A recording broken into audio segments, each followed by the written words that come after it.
আমি মরে গেলে কবরে শরণে আমি কি আসিব আর আমাকে ভাবিয়া অশ্রু ঝরাবে এমন বেদনা বকিয়াছে কার লৌবার আশায় বেঁধে রাখে সকলে লৌবার আশায় বেঁধে রাখে সকলে চলিয়া বলজনে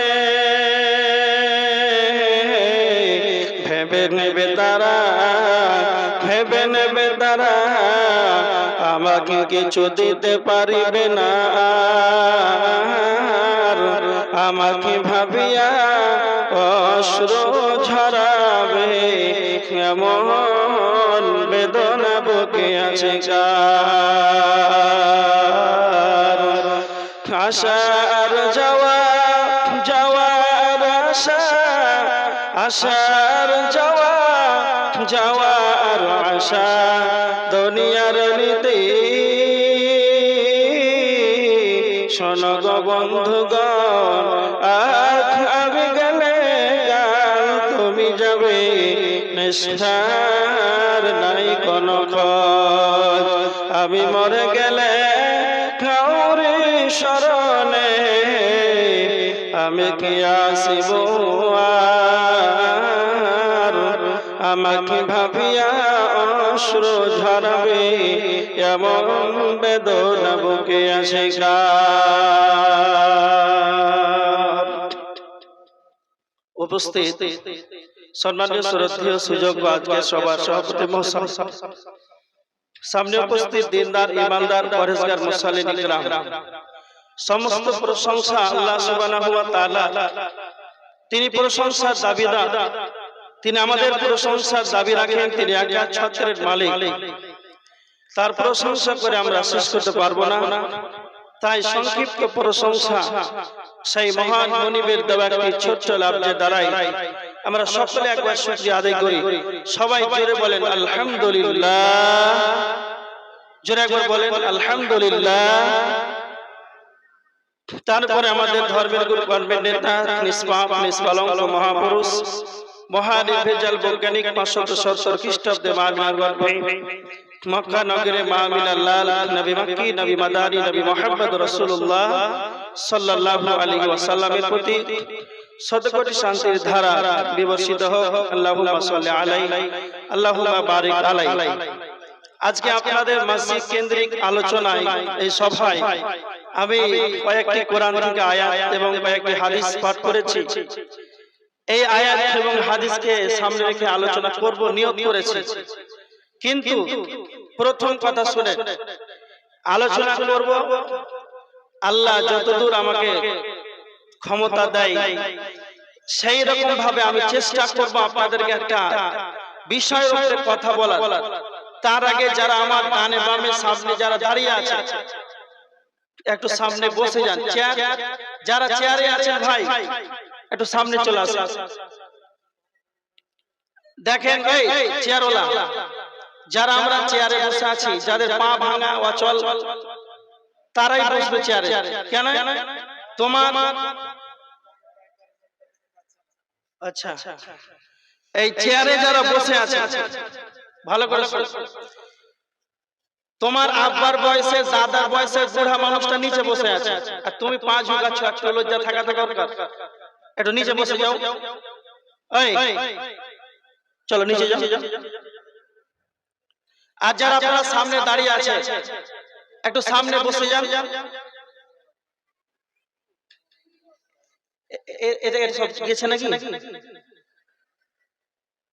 যাদের অসুবিধা আছে পা ভাঙা ওরা বসে চেয়ারে আর নাহলে সবার জন্য চেয়ার ব্যবস্থা করতেন একটু সামনে গুছিয়ে বসে হ্যাঁ যেই রকম ভাবে আপনারা বসা সুন্দর ভাবে একসঙ্গে বসে থাকবেন আলোচনা করতে ভালো লাগবে বাস খুব সুন্দর ভাবে বসছেন কিন্তু আপনারা একটু এগিয়ে যান কিছু মনে করেন একটু সামনে চলে আসেন এই পর্যন্ত বসুন একটু চলে আসেন হ্যাঁ হ্যাঁ হ্যাঁ একটু সামনে চলে আসেন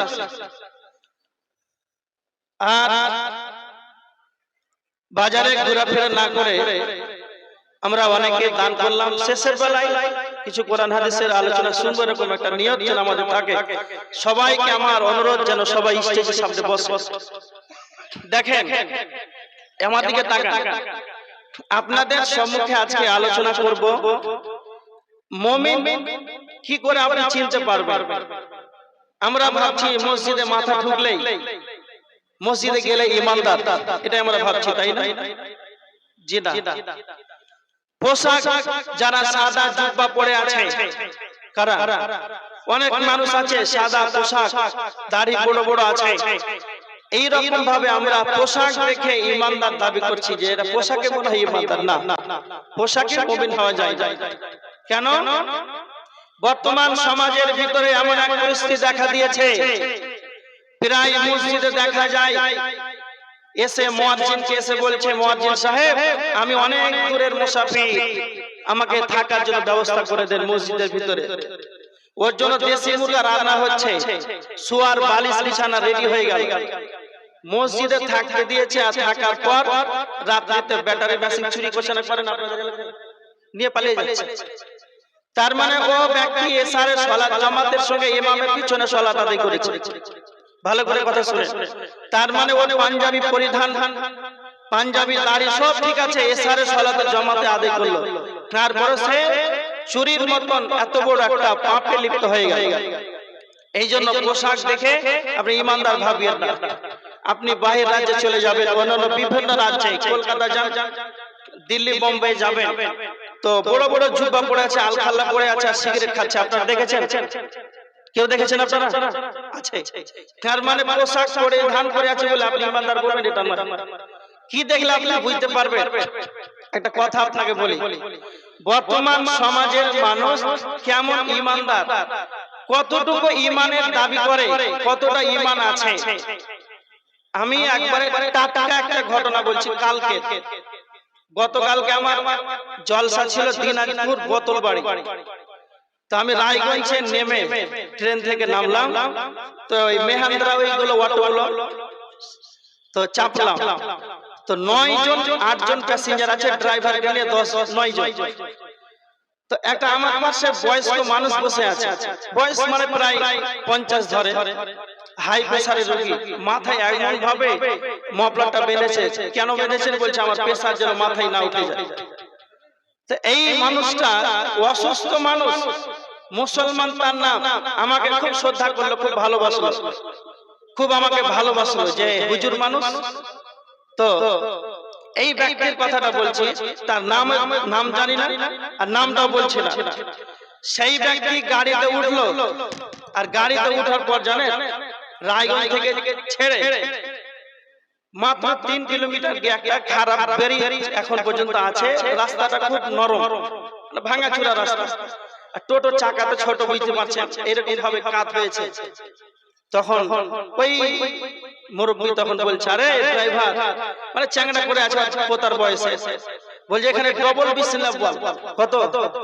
কেন রাস্তা খারাপ, ডবল বিসমিল্লাহ বলে গাড়ি চালান, হলে ক্ষতি হতে পারে। বলে যত দু আছে এখানে বল, না হলে পড়ে যেতে পারিস। বাস, কথাটা ভালো করে বুঝেন যে এমন খাতরা রাস্তা, এখানে ডবল বিসমিল্লাহ বল, না হলে মনে হয় ব্যাপার খারাপ হতো। আর যখন ওই খারাপ রাস্তাটা পার হয়ে গেল, তখন বলছে আরে ড্রাইভার, খুব একটা সুন্দর চকলেট গান লাগা গাড়ির ভিতরে। ওর বুড়ার কথা, ওই যে একটা সুন্দর চকলেট গান লাগাও যেন গাড়ি এবার আরামে চলে। প্রথমে ওই রাস্তা খারাপ, সেখানে বলছে 2 বার বিসমিল্লাহ বল, আর এখন পার হয়ে গেছে বলছে চকলেট গান লাগা। তো ও তো মুসলমান, নাম আব্দুল সাত্তার জব্বার খালেক, এই কিন্তু না। তা আপনি মুসলমান ইমানদার কি করে খুঁজে বের করবেন? এবার আমার দিকে দেখেন, পৃথিবীর বুকে যতগুলো দুধ আছে, আমার দিকে তাকান, পৃথিবীর বুকে যতগুলো দুধ আছে, দুধের রং কালো না লাল? আপনারা বলেন। হ্যাঁ, সাদা। এবার আমার দিকে দেখেন, পৃথিবীর বুকে যতগুলো দুধ আছে সব দুধের রং হচ্ছে সাদা, কিন্তু সব যতগুলো সাদা বস্তু আছে সবই কি দুধ? না, পাঞ্জাবি আছে, বিভিন্ন প্রকার বস্তু আছে, সেগুলো কিন্তু দুধ নয়, কিন্তু যত দুধ আছে সবই সাদা। এবার কথা হলো কি, পৃথিবীর বুকে উম্মতে মুহাম্মাদি যতগুলো আছে সবাই আমরা মুসলিম। ভালো করে কথাটা বুঝে, উম্মতে মুহাম্মাদি যতগুলো আছে সবাই মুসলমান। নাম আব্দুল জব্বার সাত্তার, হ্যাঁ এইগুলো সুন্দর সুন্দর নাম, কিন্তু যতগুলো উম্মতে মুহাম্মাদি সবাই মুসলমান, কিন্তু সবাই ঈমানদার। হ্যাঁ বলেন, সবাই ঈমানদার। আচ্ছা, সবাই যদি ঈমানদার হতো মুসলমান কটা, তাহলে ফজরের জামাত আপনাদের এই কারবালা মসজিদে কয়জন হয়েছে? ছাদের উপরে যেতে হয় না? সত্য কথা বলেন, ছাদের উপরে যেতে হয় ফজরের সময়, জুমা দিন যেতে হয় না? হয় না? হ্যাঁ, তার মানে ঈমানদার আপনি কি করে বুঝতে পারবেন? আমার দিকে তাকান। এবার দেখেন আল্লাহ রাসূলের একটা হাদিস, হাদিসটা তিরমিজিতে রয়েছে, 2198 নম্বর হাদিস। আল্লাহ রাসূল বলেছেন, ইসবিহুর রাজুলু মুমিনান ওয়া ইয়ামশি কাফিরান। এমন একটা যুগ আসবে, এমন একটা সময় আসবে, সকালে মানুষ ঈমানদার থাকবে আর সন্ধ্যায় বেঈমান হয়ে যাবে, সন্ধ্যার সময় বেঈমান হয়ে যাবে। কেমন? সকালে হবে ঈমানদার, সন্ধ্যায় বেঈমান। এই যুগটা চলে এসেছে না আরো 100 বছর পরে আসবে? কথা বলে চলে এসেছে একবারে সন্নিকটে। আল্লাহ রাসূল বলেছেন, এক মানুষ অন্য মানুষের, ধরেন আব্দুল সাত্তারের, ওই আব্দুল সাত্তারের ওই গ্রামে গাজীনগরে 1 কোটি টাকা সম্পত্তি আছে, নগদ ক্যাশ টাকা বাড়িতে আছে। এই আব্দুল সাত্তারের টাকাকে আব্দুল্লাহ সকালে হারাম মনে করবে, নিবে না, আর সন্ধ্যার সময় ওর বাড়িতে গিয়ে ডাকাতি করে ডাক টুকার দিনের সময় নিয়ে চলে এলো, বৈকালের সময় ছিনতাই করে নিল। এই গেলে টাকা হারাম ছিল কখন? সকালে, আর সন্ধ্যায় সে হারামকে হালাল মনে করে নিয়ে চলে এলো। রাসূলের হাদিস, স্পষ্ট হাদিস, তিরমিজির হাদিস। এগুলো হচ্ছে না? হয় না? হচ্ছে।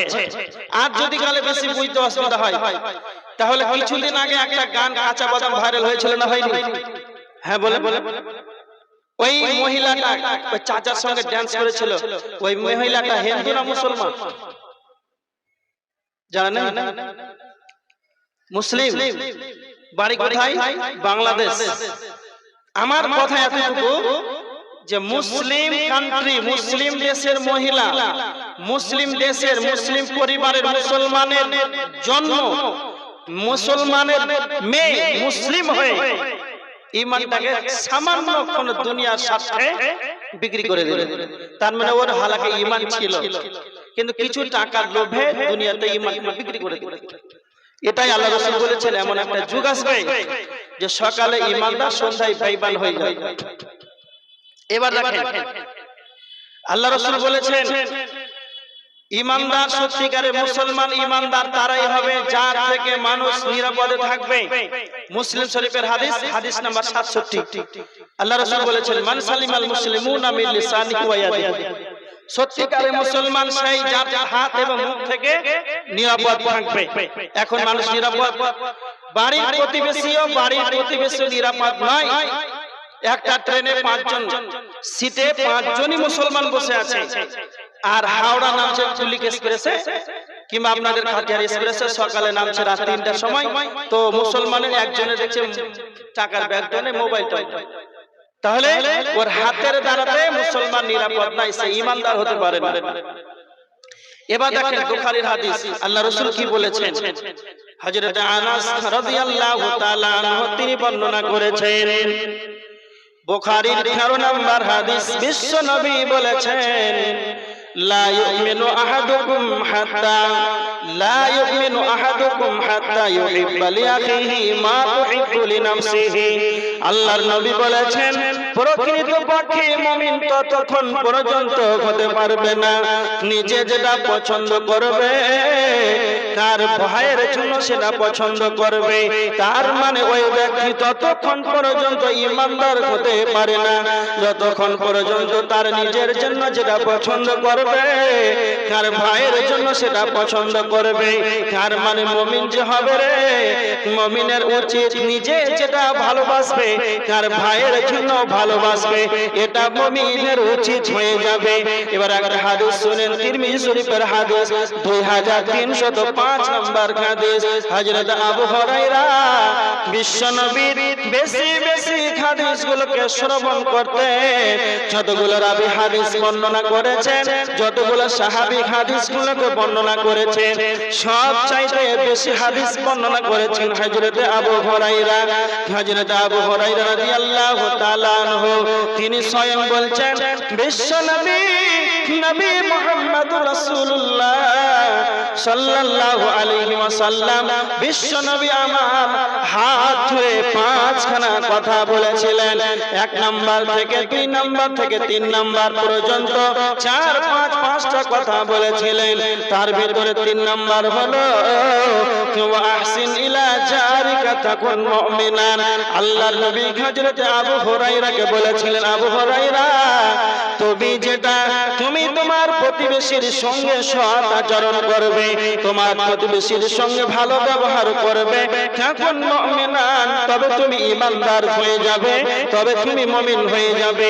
তার মানে বিশ্ব নবীর ভাষা, তোমার প্রতিবেশীর সঙ্গে সৎ আচরণ করো। প্রতিবেশী কাকে বলা হয়?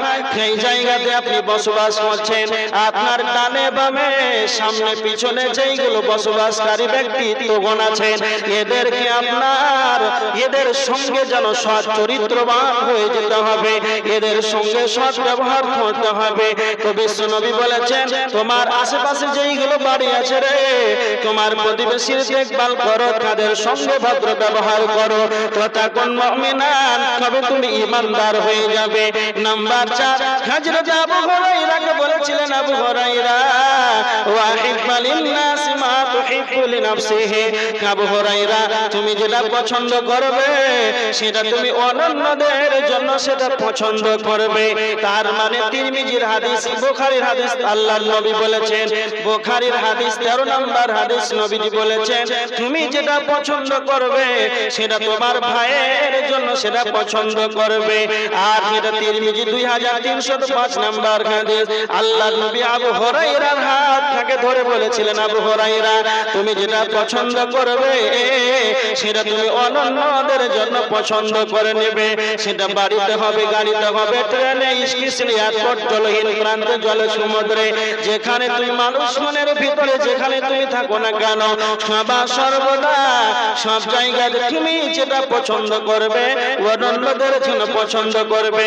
হাদিসগুলো যদি আমরা মেনে নিতে পারি, তাহলে বিশ্ব নবীর হাদিসগুলো যদি আমরা মেনে নিই, তাহলে পশ্চিমকালেও ট্রেনে, স্টেশনে, রাস্তাঘাটে কোথাও যেন বিচ্ছেদ হবে না, মারামারি হবে না, রাহাজানি হবে না, একে অপরের যেন দ্বন্দ্ব হবে না। আজ আমরা একটা কথা মনে রাখেন, পৃথিবীর বুকে সব চাইতে কাছের আত্মীয় কে না তো ভাই, পৃথিবীর বুকে সব চাইতে কাছের আত্মীয় কে না তো ভাই। আর বর্তমান সময় দেখা যায় ভাই ভাইকে যেন হত্যা করে দেয়। কেন হত্যা করে দেয়? কেন? বিশ্ব নবীর হাদিস, তুমি যেটা পছন্দ করবে তোমার ভাইয়ের জন্য সেটা পছন্দ করবে। যখন তার আপা মা পিতামাতা যখন মৃত্যুবরণ করে, পিতামাতা যখন মারা যায়, তখন তার বড় ভাই যখন জমির অংশটাকে নিয়ে ভাগ বন্টন আরম্ভ করে দেয়, তখন যার ক্ষমতা বেশি আছে, যার ক্ষমতা আছে, তার বড় ভাই ছোট ভাইদেরকে নরম অংশগুলো যেন ভাগ দিয়ে দেয়। এমন ভাই আছে তার বোনদেরকে যেন মেরে নাই, কার বোনদেরকে জমির ভাগ দেবে না। কার মানে যারা ইমানদার হবে তারা নিজে যেটা পছন্দ করবে, কার ভাইয়ের জন্য সেটা পছন্দ করবে। তো তার ভাইদেরকে যখন নরম অংশটা দিয়ে দেয়, তখন শয়তান কুমন্ত্রণা দিয়ে দেয়, তোমার বড় ভাই তোমাকে নরম অংশগুলো দিয়ে দিল। এইভাবে শয়তানের কুমন্ত্রণায় ছোট ভাই বড় ভাইয়ের উপরে যেন হাত উঠিয়ে দেয়। এমন প্রমাণ আছে হত্যা করে দেয়। কেন? বিশ্ব নবী বলেছেন, ও আমার উম্মত, লা ইউমিনু আহাদুকুম হাত্তা ইউহিব্বা লিআখিহি মা তুহিব্বু লিনাফসিহি। তুমি যেটা পছন্দ করবে সেটা তোমার ভাইয়ের জন্য পছন্দ করবে। তাহলে তুমি ঈমানদার হতে পারবে, নচেত ঈমানদার হতে পারবে না। এবার দেখেন আল্লাহর কোরআনের আয়াত, সূরা আল ইমরান আয়াত নাম্বার 28। আল্লাহ বলেছেন, বিসমিল্লাহির রহমানির রহমানির রহিম লা ইয়াত্তাখিযুল মুমিনুনাল কাফিরিনা আউলিয়া মিন দুনিল মুমিনিন।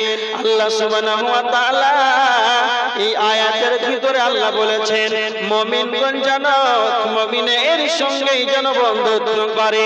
তার মানে মুমিনের কাজ হবে মুমিন যেন মুমিনের সঙ্গেই বন্ধুত্ব করবে। ওয়া মান ইয়াফআল যালিকা, আমার আল্লাহ বলেছেন মুমিনকে মুমিন বন্ধুত্ব করবে, কাফেরের সঙ্গে যেন মুমিন যেন বন্ধুত্ব না করে। ওয়া মান ইয়াফআল যালিকা, যারা এরকমটা করবে ফালাইসা মিনাল্লাহ, যারা ঈমানদারকে বাদ দিয়ে কাফেরের সঙ্গে বন্ধুত্ব করে নেবে, তো আমার আল্লাহ বলেছেন ফালাইসা মিনাল্লাহ, তাদের সঙ্গে আল্লাহর কোনো সম্পর্ক থাকবে না। মুমিন এর বৈশিষ্ট্য হবে মুমিনের উচিত হবে মুমিন যেন মুমিনকে বন্ধু বানাবে, এটা মুমিনের উচিত। কেন? আমার কাছে ভালো করে শুনে, যখন আপনি ঈমানদারকে মুমিনকে আপনি বন্ধু বানাবেন তখন আপনার ইবাদতের সুবিধা হবে। বাজারে যান, জলসাতে আসেন, যে কোনো পর্যায়ে বন্ধু যদি ভালো হয় ঈমানদার হয় তবে আপনার ইবাদতের সুবিধা হবে। এইজন্য আল্লাহ বলেছেন যে তুমি যখন বন্ধুত্ব করবে কাফেরের সঙ্গে না, বন্ধুত্ব হবে মুমিনের সঙ্গে। তার মানে এবার একটা আয়াত দেখেন মুমিনের বৈশিষ্ট্য কি হতে পারে। কোরআনের আয়াত সূরা তাহরিমের 6 নম্বর আয়াত আল্লাহ বলেছেন কি, ইয়া আইয়ুহাল্লাযীনা আমানু কু আনফুসাকুম ওয়া আহলিকুম নারা। ভালো করে শুনেন, আল্লাহ মুমিনের বৈশিষ্ট্য বর্ণনা করেছেন, হে মুমিন সকল, তোমরা নিজে জাহান্নাম থেকে বাঁচো এবং তোমার আহাল পরিবারকে জাহান্নাম থেকে বাঁচাও। ভালো করে শুনে, মুমিনের বৈশিষ্ট্য হবে নিজে জাহান্নাম থেকে বাঁচবে, আহাল পরিবারকে জাহান্নাম থেকে বাঁচাবে। এবার যে কটা মানুষ ফজরের সালাত আদায় করেন, নিজেকে 5 ওয়াক্তের নামাজি বলে দাবি করেন, নিজে তাহাজ্জুদের সালাত আদায় করেন, কেন? নিজেকে জাহান্নাম থেকে বাঁচার জন্য। এমন মানুষ আছে এত কনকনে শীতের রাত্রিতে ঠান্ডা পানিতে উযু করে 8 রাকাত তাহাজ্জুদের সালাত আদায় করে। কেন তাহাজ্জুদের সালাত আদায় করে? না তো জাহান্নাম থেকে বাঁচার জন্য। যখন তাহাজ্জুদের সালাত শেষ হয়ে গেল, ফজরের আযান যখন হয়ে গেল, তখন ফজরের আযানের পর 2 রাকাত ফজরের সুন্নাত আদায় করলো। কেন? তো বিশ্বনবী বলেছেন ফজরের 2 রাকাত সুন্নাতের কতটা মূল্য রয়েছে। রাকাতুল ফজরি খায়রুম মিনাদ দুনিয়া ওয়া মা ফিহা, ফজরের 2 রাকাত সুন্নাতের কতটা দাম, কতটা মূল্য রয়েছে। বিশ্বনবী বলেছেন পৃথিবীর বুকে, আসমানের নিচে, জমিনের উপরে যা কিছু আছে সমস্ত কিছুর চাইতে 2 রাকাত ফজরের সালাতের মূল্য রয়েছে, 2 রাকাত ফজরের সুন্নাতের মূল্য রয়েছে। তার মানে আপনি এত বড় আমল করে নিলেন, ফজরের সালাত জামাতের সঙ্গে আদায় করে নিলেন। আর আমার বলা বাহুল্য কথা এতটুকু, হাজী আব্দুল সাত্তার জাহান্নাম থেকে বাঁচার জন্য, নিজেকে জাহান্নাম থেকে বাঁচার জন্য তাহাজ্জুদের সালাত আদায় করলো, ফজরের সালাত জামাতের সঙ্গে আদায় করলো, কিন্তু তার ছেলে মেয়েদেরকে 18 বছরের 20 বছরের যেন তার মেয়ে বাড়িতে ঘুমিয়ে আছে, তার ছেলে বাড়িতে ঘুমিয়ে আছে, তাদের বয়স একবারে 16, 17, 18, 20 মধ্যে। তার হাজী আব্দুল সাত্তার কি একবার বলল না, আব্দুল্লাহ, আব্দুল সাত্তার, আব্দুর রহমান, জরিনা, ফাতেমা, সুলতানা, ওঠো বেটি সালাত আদায় করে নাও। তার মানে হাজী সাহেব একবার নিজে সালাত আদায় করলো, আর যখন ফজরের সালাত শেষ হয়ে গেল একবার তো তাদেরকে ঘুম থেকে উঠালো না, সালাতের কথা তাদেরকে বলল না। আর সালাতের শেষে বাড়িতে খবরটা নেবে, আমার বিবিটা সালাতে দাঁড়িয়েছে কি, উঠেছে কি, ওঠে নাই, আমার ছেলে মেয়েরা সালাতে উঠেছে কি ওঠে নাই, ছেলে মেয়েদেরকে খবর নিতে হবে। ওই হাজী সাহেব চায়ের দোকানে সুর করে চায়ের দোকান চলে গেল, ফজরের সালাত আদায় করে কারবালা ওই বাজারে চায়ের দোকানে 8টা পর্যন্ত এক কাপ চা খেয়ে যেন গল্প করে। তার ছেলে মেয়ে 18 বছর 20 বছরে, তার স্ত্রী জরিনা খাতুন যেন ঘুমিয়ে আছে, তার নিজের স্ত্রী পর্যন্ত সালাত আদায় করল না। তো হাজী আব্দুল সাত্তারের কোনো যেন মাথায় ব্যথা নাই। এটাই আমার আল্লাহ বলছেন, মুমিন যারা হবে রে, তারা নিজে জাহান্নাম থেকে বাঁচবে, আহালকে বাঁচাবে। আর যারা মুমিন হতে পারে না, নিজে জাহান্নাম থেকে বাঁচবে এবং তার আহাল পরিবারকে জাহান্নামের দিকে ঠেলে দেবে। সে রাত্রে এত কষ্ট করে ইবাদত করলো সে নিজে জাহান্নাম থেকে বাঁচার জন্য, কিন্তু তার আহাল পরিবারকে যেন একবারে মুখে উচ্চারণ করে বলল না। তার মানে মুমিনের বৈশিষ্ট্য এটা হতে পারে না, নিজে জাহান্নাম থেকে বাঁচবে, তার আহাল পরিবারকে জাহান্নাম থেকে বাঁচাবে। কেননা বিশ্বনবী বলেছেন বুখারীর হাদিস, আলা কুল্লুকুম রাইন ওয়া কুল্লুকুম মাসউলুন আন রাইয়াতিহি। বিশ্বনবী বলেছেন নিজ নিজ দায়িত্বশীল, আপন আপন দায়িত্ব সম্পর্কে কাল কিয়ামতের ময়দানে যেন জিজ্ঞাসিত করা হবে।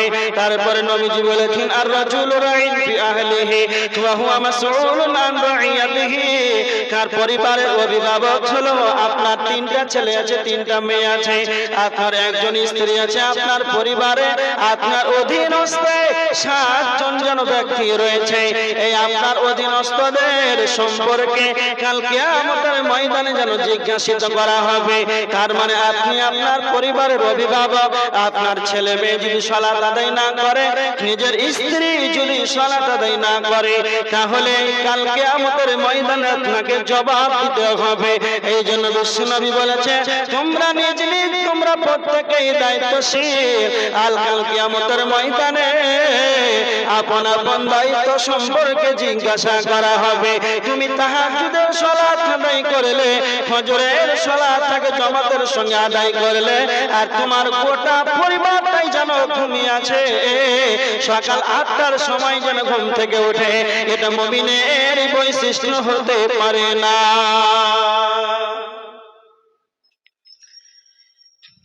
যে কথাটা বললাম, যতগুলো মুরব্বী আমার আব্বার বয়সের, আপনারা নিজে একবার অন্তর থেকে একবার বলেন যে ফজরের সালাত যারা আদায় করছেন, পরিবার নিজের ছেলেকে কয়দিন এনেছে? যে আপনার 5টা ছেলে আছে, 3টা ছেলে আছে, যেই মুরব্বিগুলো 10 জন মসজিদে আসে সালাতের জন্য, ওর 10 জন মুসাল্লি অন্তত 10 দুগুণা 20টা তো ছেলে আছে। 10টা এসেছে, বয়স 30, 10টা এসেছে।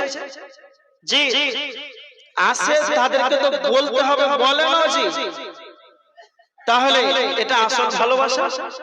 নিজের জাহান্নাম থেকে বাঁচবেন, আহাল পরিবারকে জাহান্নামে ঠেলে দিবেন, এটা আসল ভালোবাসা? জি না, এটা ধোঁকা। এবার দেখেন, বিশ্বনবীর কাছে একজন ব্যক্তি, আনসারীদের এক ব্যক্তি নবীজির কাছে এসে আল্লাহর রাসূলকে প্রশ্ন করছে। ভালো করে শুনে পয়েন্টগুলো মনে রাখেন। মুমিন যে হবে মুমিনের সঙ্গে বন্ধু বানাবে, মুমিন যে হবে সে নিজের জাহান্নাম থেকে বাঁচবে, তার আহাল পরিবারকে জাহান্নাম থেকে বাঁচাবে। এবার মুমিন যে হবে সেই ব্যক্তি মরণকে বেশি বেশি স্মরণ করবে। হাদিস ইবনে মাজাহ শরীফের হাদিস 4259 নম্বর হাদিস। আনসারীদের এক ব্যক্তি আল্লাহর নবীকে প্রশ্ন করছেন, আল্লাহর নবী আপনি বলেন সবচাইতে বুদ্ধিমান ব্যক্তিকে? আল্লাহ রাসূল তখন উত্তরে বললেন আকসারুহুম লিল মাউতি যিকরা, যেই ব্যক্তি বেশি বেশি করে মরণকে স্মরণ করবে সেই ব্যক্তি হলো সবচাইতে বুদ্ধিমান মুমিন। তার মানে দুনিয়ার বুকে চালাক ব্যক্তিকে না তো সদা সর্বদা মাঠে ঘাটে ঘাটে বাজারে এয়ারপোর্ট স্টেশনে চলহীন প্রান্তে যে কোনো জায়গায় থাকবে না না তো বেশি বেশি মরণকে স্মরণ করবে। বিশ্বনবী 2 নম্বরে বললেন, দ্বিতীয় নাম্বার যে ব্যক্তি মরার জীবনের পর, মৃত্যুর পর পরবর্তী জীবনের জন্য, আখিরাতের জন্য অগ্রিম আমলগুলোকে রেডি করে নেবে। বিশ্বনবী বললেন 2 নাম্বার সবচাইতে বুদ্ধিমান ব্যক্তি সেই যে ব্যক্তি দুনিয়ার বুকে বেঁচে থাকাকালীন আখিরাতের জন্য, মৃত্যুর পর পরবর্তী জীবনের জন্য সে আমলগুলোকে রেডি করে নেবে। কেননা আমার আল্লাহ বলেছেন সূরা হাশরের 18 নম্বর আয়াত, ওয়াল তানজুর নাফসুম মা কদ্দামাত লিগাদ, প্রত্যেকের উচিত যেন আখিরাতের জন্য, পরকালের জন্য অগ্রিম আমলগুলোকে রেডি করে নেয়। কোরআনের আয়াত সূরা আল কসসের ৭৭ নম্বর আয়াত, আল্লাহ বলেছেন তাগিফিমা আতাকাল্লাহু দারাল আখিরা, আল্লাহ বলেছেন আমি তোমাদেরকে যা দান করেছি তা থেকে তোমরা আখিরাতের জন্য ঘর অনুসন্ধান করে নাও। তার মানে যারা চালাক হবে এরা মওতকে যেন বেশি বেশি করে স্মরণ করবে, আর যারা চালাক ঈমানদার হবে তারা যেন বেশি করে আখিরাতের জন্য অগ্রিম আমলগুলোকে রেডি করে নেবে। এবার আমার দিকে দেখেন, বিশ্বনবী কেন বললেন যেই ব্যক্তি বেশি করে মরণকে স্মরণ করবে সেই ব্যক্তি সবচাইতে বুদ্ধিমান মুমিন হয়ে যাবে। তিরমিজি শরীফ হাদিস 2307 নম্বর হাদিস, হাদিসের রাবি হযরত আবু হুরায়রা রাদিয়াল্লাহু তাআলা তিনি হাদিসটি বর্ণনা করেছেন। বিশ্বনবী নবী মুহাম্মদুর রাসূলুল্লাহ সাল্লাল্লাহু আলাইহি ওয়াসাল্লাম বলেছেন, আকসিরু যিকরা, তোমরা বেশি বেশি করে স্মরণ করো, ইয়ানিল মাউত, মাউতটাকে বেশি বেশি করে স্মরণ করো। আল্লাহর নবীর হাদিস, স্বয়ং বিশ্ব নবী বলেছেন উম্মত তোমরা বেশি বেশি করে মরণকে স্মরণ করো।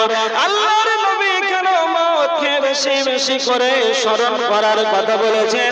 আল্লাহর নবী হাদিসের শেষ অংশে বলেছেন হাদি বিল্লাল্লাহ, মরণ এমন একটা সাবজেক্ট, মরণ এমন একটা বস্তু, পৃথিবীর যতগুলো চাকচিক্য ঐশ্বর্য বাণী, দুনিয়ার যতগুলো মজা, দুনিয়ার যতগুলো স্বাদ, সমস্ত কিছু মজা দুনিয়ার স্বাদটাকে ধ্বংস করে দেয়, সেটাই হলো মরণ। যখন আমি আপনি মরণকে বেশি বেশি করে স্মরণ করব, তখন দুনিয়ার যত মজা, দুনিয়ার যত স্বাদ, সেটা আমার আপনার কাছে থেকে যেন সেটা হারিয়ে যাবে। এবার দেখেন দুনিয়ার মজা এমন একটা বস্তু যেটা আপনার কাছ থেকে যখন মুছে যাবে, মরণের স্বাদটা যখন আপনার কাছ থেকে, দুনিয়ার মজা যখন হারিয়ে যাবে, তখন আপনার যেন ইবাদতে যখন আপনি যেন মনোযোগী হতে পারবেন।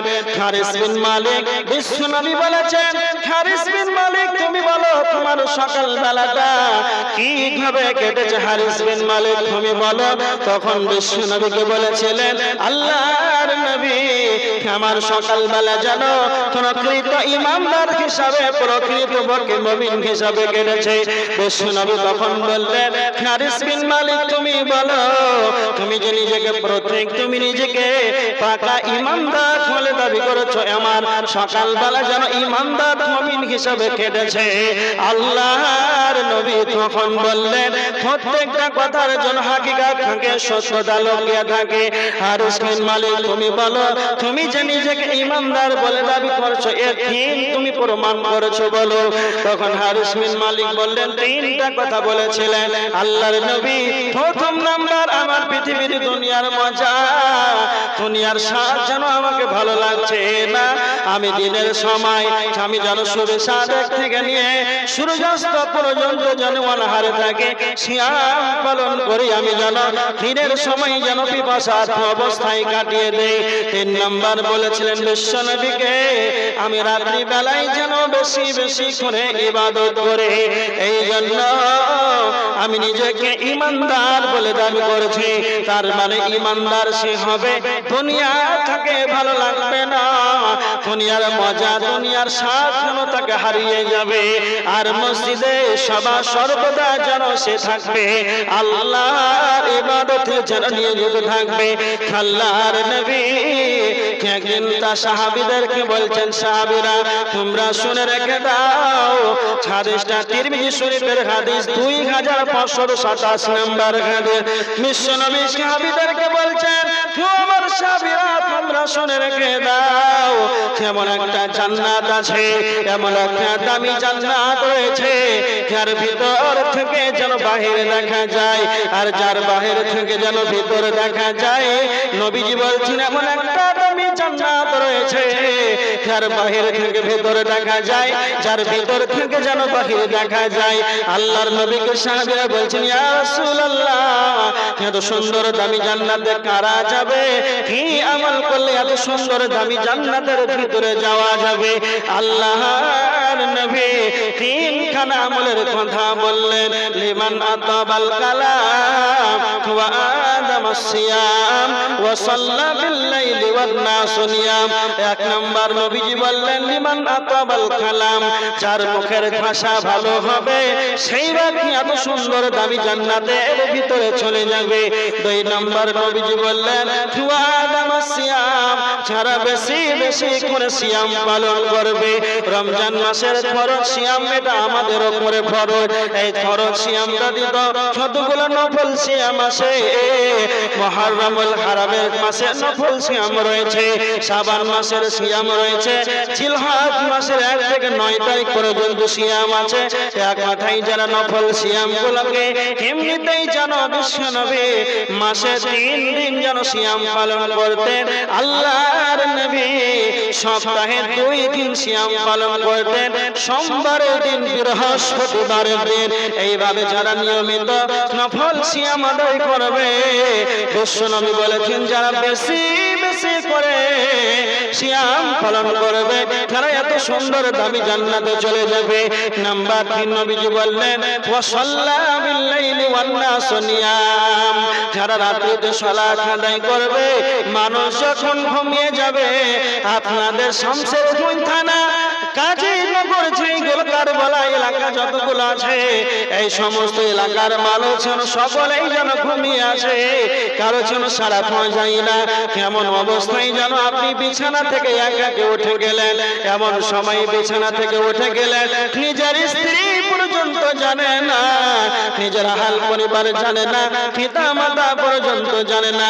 এই সময় রাত্রে উঠে তাহাজ্জুদের সালাতে দাঁড়িয়ে গেলেন, বেশি বেশি ইবাদত করতে লাগলেন। তার মানে যারা রাত জেগে জেগে জেগে বেশি করে ইবাদত করবে, মানুষ যখন ঘুমিয়ে যাবে, বিশ্বনবী বলেছেন সেই ব্যক্তি যেন এত সুন্দর দামি জান্নাতের ভিতরে চলে যাবে।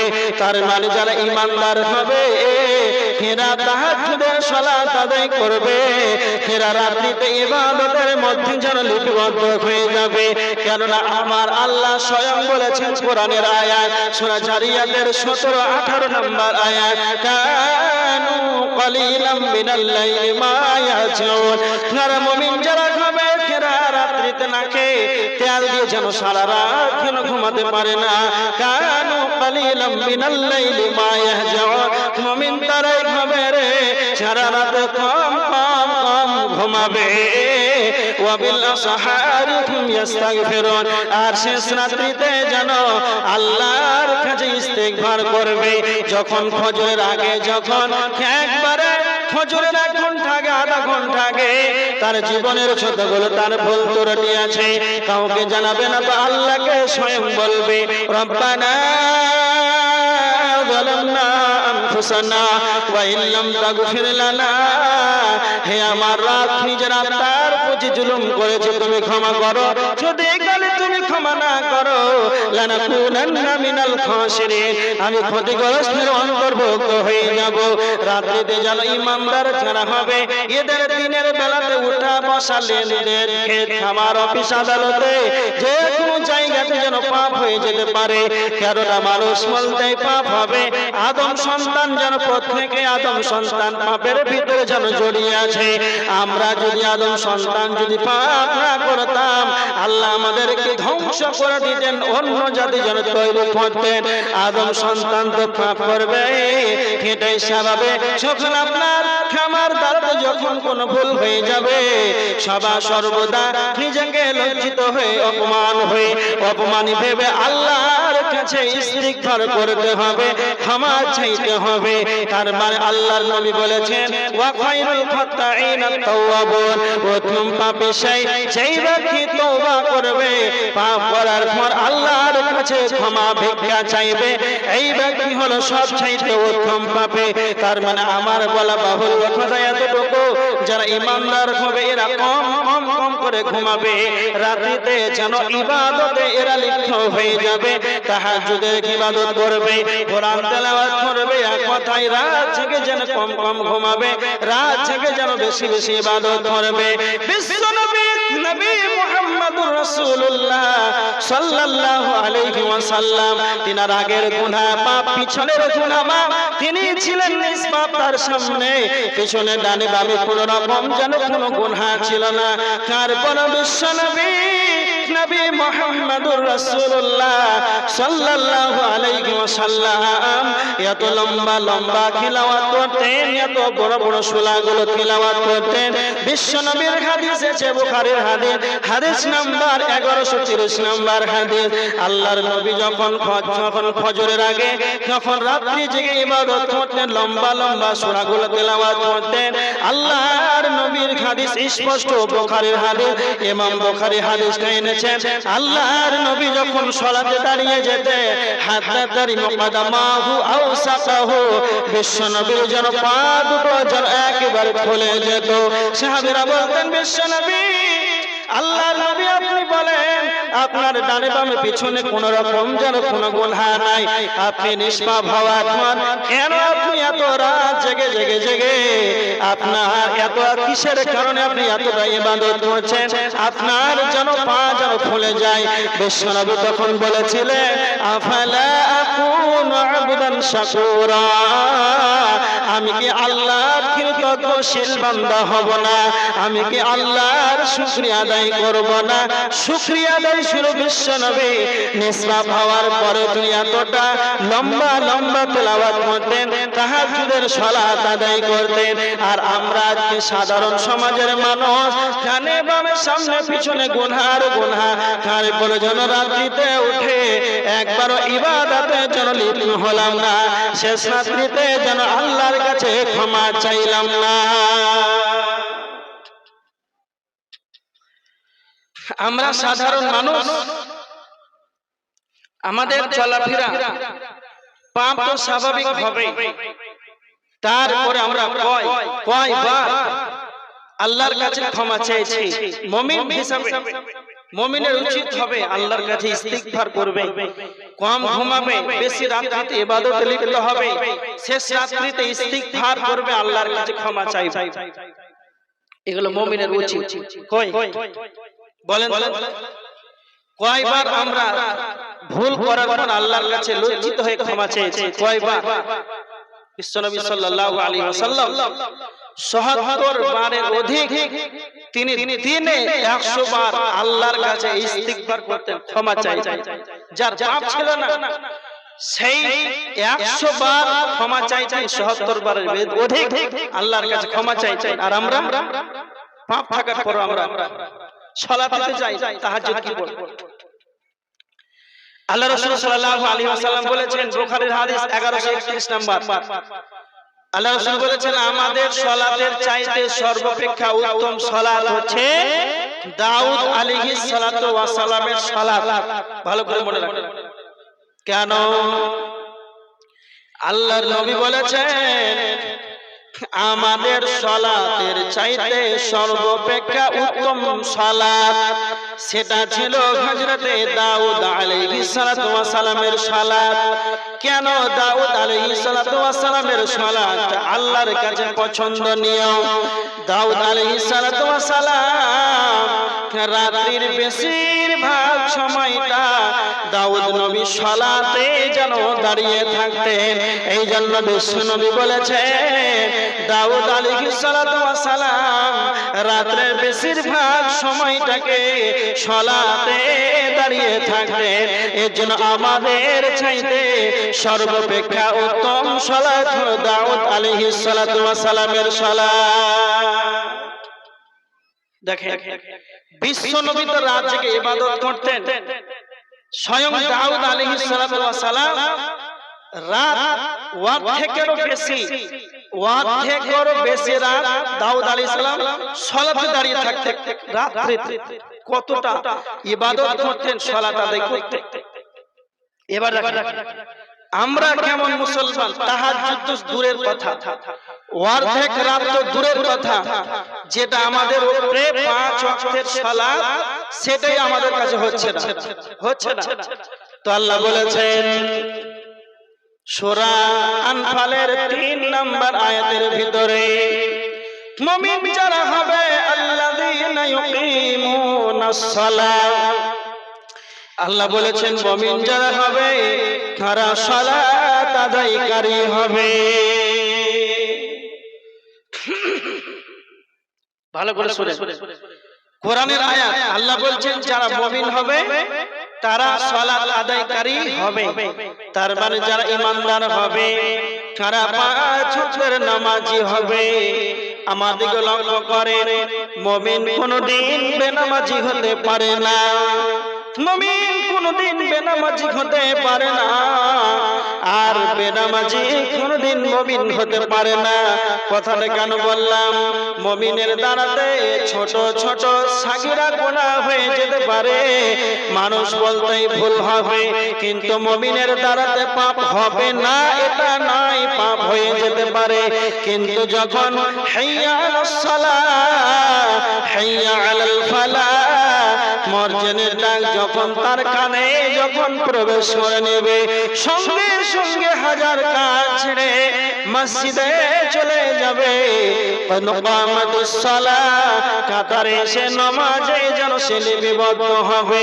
মুমিন যারা হবে এদের ছোট ছোট যেন পাপ হয়ে যেতে পারে, কিন্তু যখন সালাত আরম্ভ হয়ে যাবে মুমিন সালাতে এসে লেগে যাবে। আর বেনামাজি কোনদিন মুমিন হতে পারে না। এর মান হলো বেনামাজিকে যদি বলা হয় কারবালার মসজিদে জলসা, এর উন্নয়নের জন্য জলসা, মসজিদে পলাশটা দোতলাতে বাকি আছে, 100 ব্যাগ সিমেন্ট লাগবে, বেনামাজি তখন বলবে হ্যাঁ 100 বস্তা সিমেন্ট দান করব। যখন ফজরের আজান হবে, যখন ইশারের আজান হয়ে যাবে, ইশারের আগে 100 বস্তা সিমেন্ট তখন দান করে দিল। আর যখন মসজিদ আজান দিয়ে দিল, বেনামাজি যেন মসজিদ ছেড়ে আরো দূরে পালাবে। আল্লাহর নবী বলেছেন, হাদিসের ভিতরে এসেছে, মসজিদ যখন আজান দেয় শয়তান তখন পাতে পাতে যেন পালিয়ে যায়। কোনরূপ এমন সমাজে মুসলমান বাস করে, আজান শুনে যেন মসজিদ দেখে আরো পালিয়ে যায়। ওরা 100 বস্তা সিমেন্ট দান করবে, 1 লাখ টাকা দিয়ে দেবে, আজান হয়ে যাবে তখন মসজিদ ছেড়ে যেন আর দূরে পালাবে, মসজিদে সালাতে লাগবে না, ইবাদতে যেন এরা নিয়োজিত হবে না। এর জন্য আমার আল্লাহ বলেছেন আল্লাযীনা ইউকিমুনাস সালাতা, মুমিন যারা হবে তারা সালাত আদায়কারী হবে। বিশ্ব নবীর হাদিস, বাইনাল আবদি ওয়া বাইনাল কুফরি তারকুস সালাহ, আল্লাহর নবী বলেছেন আল্লাহর বান্দা এবং কাফেরের মধ্যে পার্থক্য হলো সালাহ। যেই ব্যক্তি সালাত আদায় করলো সেই ব্যক্তি হলো আল্লাহর বান্দা, যেই ব্যক্তি সালাত আদায় করলো না সে হলো কাফের। কাফের কোনদিন ঈমানদার হতে পারে না। তার মানে যারা নামাজি হবে, যারা মুমিন হবে তারা যেন নামাজি হবে। যে যারা মুমিন হবে তারা নামাজি হবে, পাক্কা মুসাল্লি হবে। আমাদের সমাজে মুখে দাবি করে আমরা ইমানদার। কেন? অনেক মানুষ আছে নামাজ না পড়িতে কি হলো, হ্যাঁ ইমান পাক্কা আছে, কথা বলে না, বলে ও জীবনে উজু করতে জানে না, বলছে ইমান পাক্কা আছে। তো সালাতি আদায় করে না, ওর ইমান কোথা থেকে এলো ও জানে, কোথায় হাদিস পেয়েছে। তো এইরকম ভাবে আমরা মুখের দাবিতে মুসলমান, মুখের দাবিতে আমরা ইমানদার নিজেকে দাবি করি। ভালো করে দেখো, একটা হাদিস শোনাই, আল্লাহ রাসূলের হাদিস, আবু দাউদে রয়েছে সহিহ হাদিস। কাল কিয়ামতের ময়দানে সর্বপ্রথম হিসাব হবে, সেটাই হলো সালাত। অনেক দিন থেকে শুনে আসছে কিয়ামতের ময়দানে সর্বপ্রথম যেটা হিসাব হবে সালাত।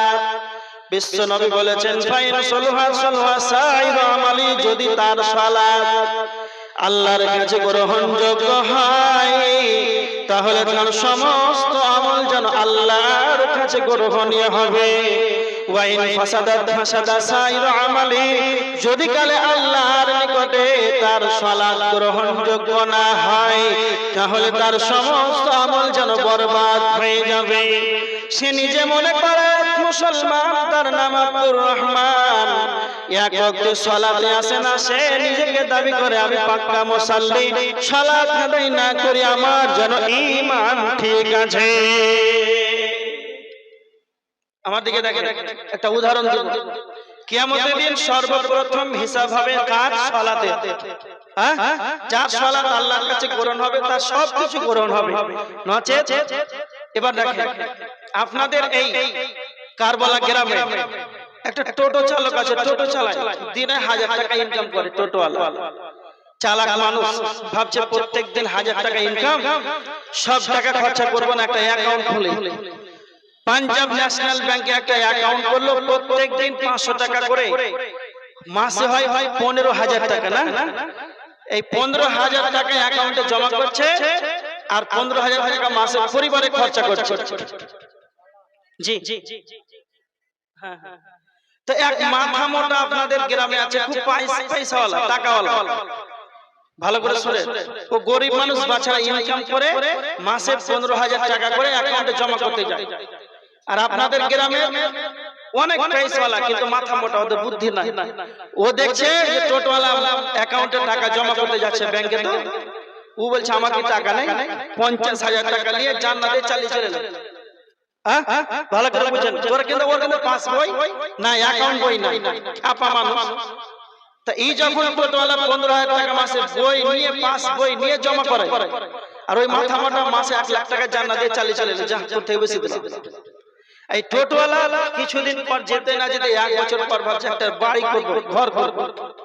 তাই টোটোওয়ালা গেল বাড়ি, তার পাস বইটা এনে ব্যাংকে গিয়ে বলছে আমাকে 1 লাখ টাকা দে। বলছে হ্যাঁ আপনার পাস বইটা দেন। এই অ্যাকাউন্ট বই নিয়ে আপনার অ্যাকাউন্ট নাম্বার দিল, তারপরে তার ফিঙ্গার নিল, 1 লাখ টাকা তাকে দিয়ে দিল।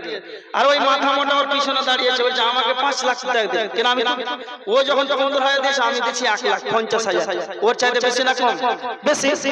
তো ওই মাথা মোটা গিয়ে বলছে যে আমাকে 10 লাখ টাকা দেন। তখন ব্যাংকের ম্যানেজার কি বলছে যে আপনার পাস বইটা দেন। তখন এই খাপা বলছে পাস বই আবার কি গো, ওর পাসপোর্ট নাই, ওর পাস বই নাই, আর ওকে টাকা দিবে? তার মানে যদি কালে আপনার অ্যাকাউন্ট বই থাকে, 1 টাকা যদি জমা দেন, 1 লাখ টাকা দেন, 1,000 টাকা দেন, প্রত্যেকটা টাকা যেন আপনার অ্যাকাউন্টে জমা হয়। যদি কালে আপনার পাস বই যদি না থাকে, অ্যাকাউন্ট বই যদি না থাকে, 1 লাখ টাকা জান্নাত দিয়ে চালিয়ে এলো, 1 টাকা তুমি ম্যানেজারের কাছে পাবে না। অনুরূপ কাল কিয়ামতের ময়দানে সর্বপ্রথম হিসাব হবে সালাত। যদি কালে তোমার সালাত আল্লাহর কাছে গ্রহণ হয়, তুমি 1 টাকা দান করেছো, সরিষা পরিমাণ মানুষের উপকার করেছো, সেটা তুমি মাহমুদের কাছে সেটা তুমি পেয়ে যাবে। তোমার সালাত নাই, তোমার পাস বই নাই, তোমার সালাত নাই, তোমার অ্যাকাউন্ট নাই, তোমার সালাত নাই, তোমার পাস বই নাই, কাল কিয়ামতের ময়দানে আল্লাহর কাছে তুমি তে ভালো পরিত্রাণ নেবে, আল্লাহর কাছে যে তুমি সফলতা নেবে, আল্লাহর কাছে যে তুমি জান্নাত নেবে। এর পাস বই যে হলো তোমার তোমার সালাত, যদি কালে তোমার সালাত না থাকে, ক্লাস বই না থাকে, তুমি লক্ষ টাকা দান করো, লাখ লাখ টাকা দান করো, এক টাকাও তুমি সেই জায়গাতে পরিত্রাণ পাবে না, জাহান্নাম থেকে যেন বাঁচতে পারবে না। এই জন্য বিশ্বনবী বলেছেন, যারা কিয়ামতের ময়দানে সর্বপ্রথম হিসাব হবে সালাতের, আর স্বয়ং আল্লাহ বলেছেন, আল্লাযীনা ইউকিমুনাস সালাতা, মুমিন যারা হবে তারা সালাত আদায়কারী হবে।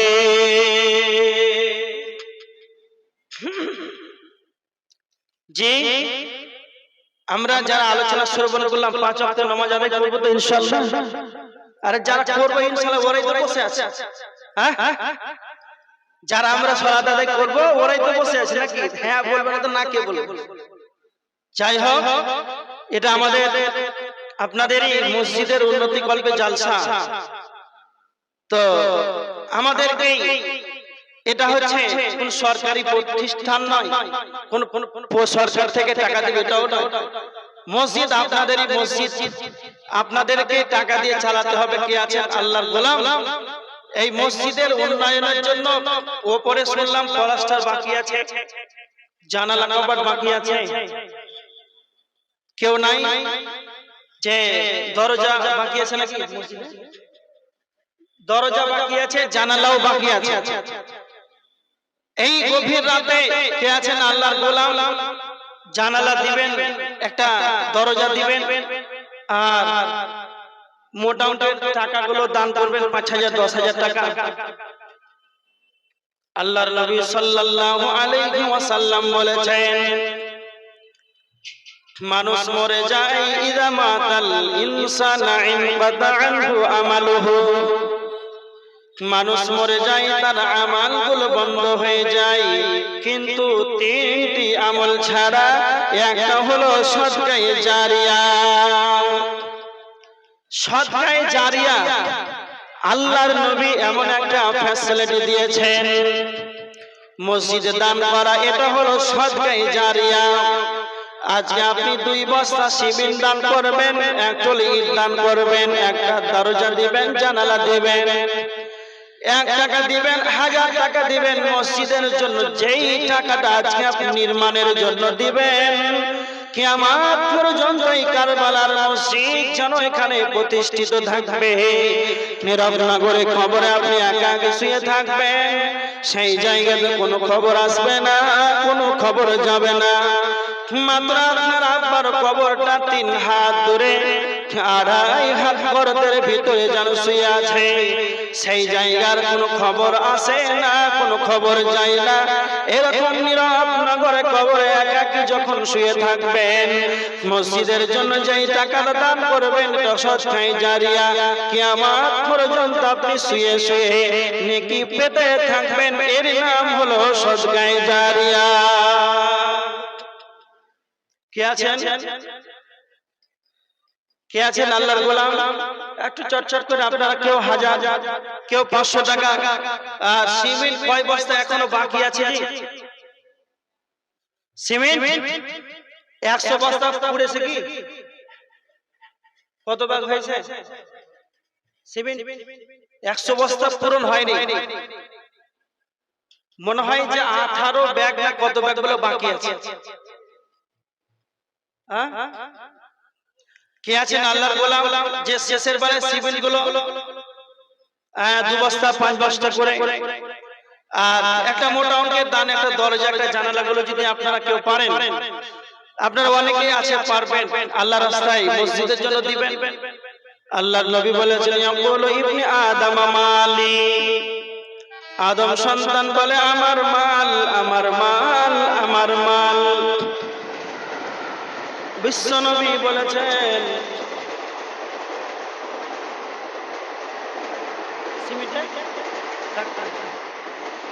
বিশ্বনবী বলেছেন, আদম সন্তান বলে আমার মাল, কিন্তু নবীজি বলেছেন তোমার মাল 3টি, যেটা তুমি খাও সেটা তোমার মাল, যেটা তুমি পরিধান করো সেটা তোমার মাল, এটা তুমি আল্লাহর রাস্তায় দান করবে সেটা তোমার মাল।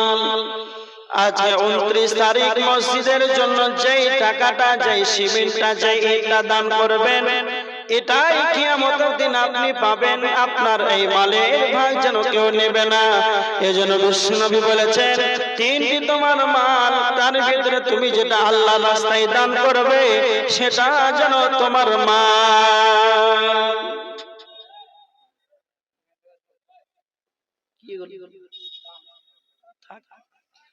হ্যাঁ, অনেকেই 1000 টাকা, 500 টাকা, 1500 টাকা অনেকেই দান করেছেন। আল্লাহ তুমি তাদের সকলের দানগুলোকে সাগর গ্রহণ করে নাও, আল্লাহুম্মা আমিন। আর অনেকেই 1 বস্তা, 2 বস্তা, 5 বস্তা করে সিমেন্ট দান করেছেন।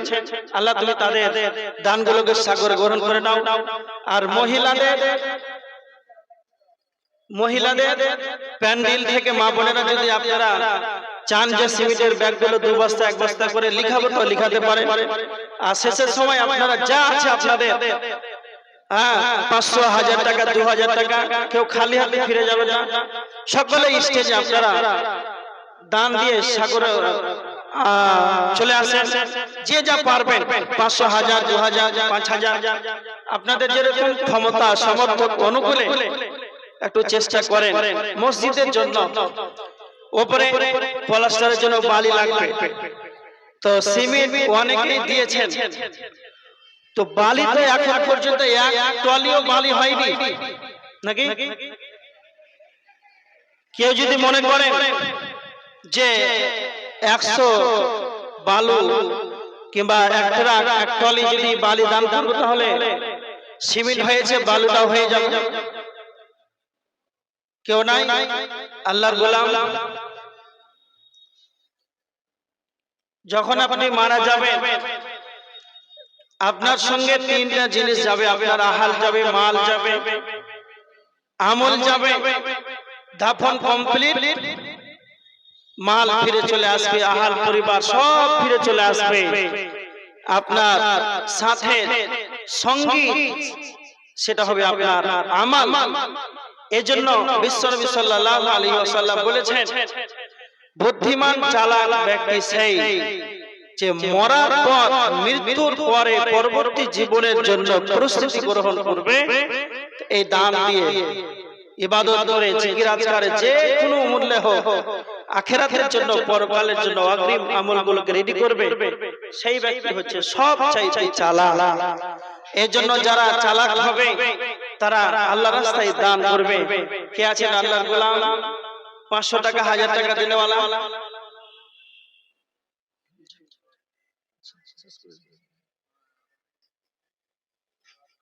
হ্যাঁ হ্যাঁ, যাই হোক, দীর্ঘক্ষণ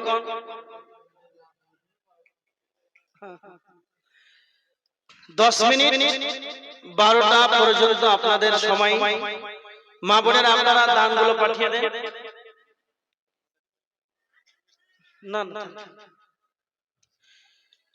অনেকেই 100 ব্যাগ পার হয়ে গেল, আবার কেউ 2 ব্যাগ সিমেন্ট দান করেছেন। আল্লাহুম্মা সাল্লি আলাইহি, আল্লাহুম্মা বারিক আলাইহি। মা বোনেরা আপনারা যদি মনে করেন যে সিমেন্টের ব্যাগগুলো 1 ব্যাগ 2 ব্যাগ করে ছেলেরা 5 মিনিট মধ্যে আপনারা তাদের ছোট করে দানগুলো দিয়ে দেন। ওকে মুমিন ভাই হইল রে তোর বিদায় বালার পালারে। ওকে মুমিন ভাই হইল রে তোর বিদায় বালার পালারে। ডাকছে রে তোর খাওয়ার মাঝি, ওহর মাঝি আমার নবী কমলিওয়ালা রে। 26 যদি নবীর নাই, 26 যদি নবীর নাই, আর হবি তুই খুশি হয়ে ডুবে না রে তোর ভেলা। ও কি মুমিন ভাই হইল রে তোর বিদায় বালার পালারে। বাপ মাকে তুই বাসরে ভালো,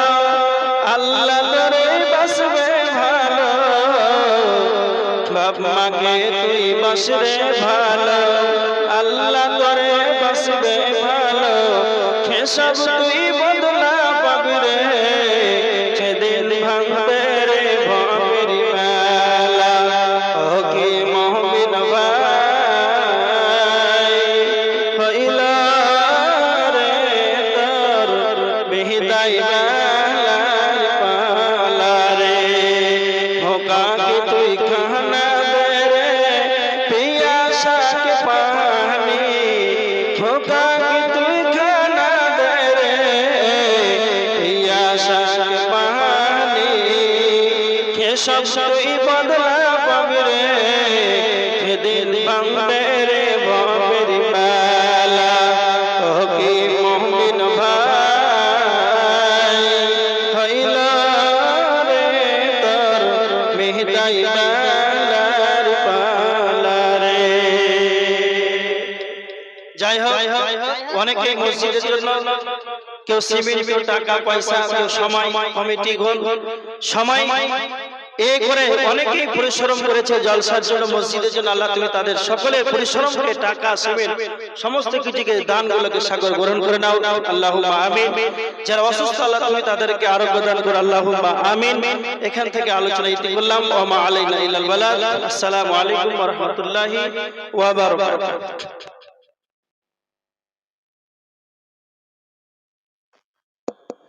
তারপর কি দোয়াটা পড়িয়ে দেন, শেষ দোয়াটা।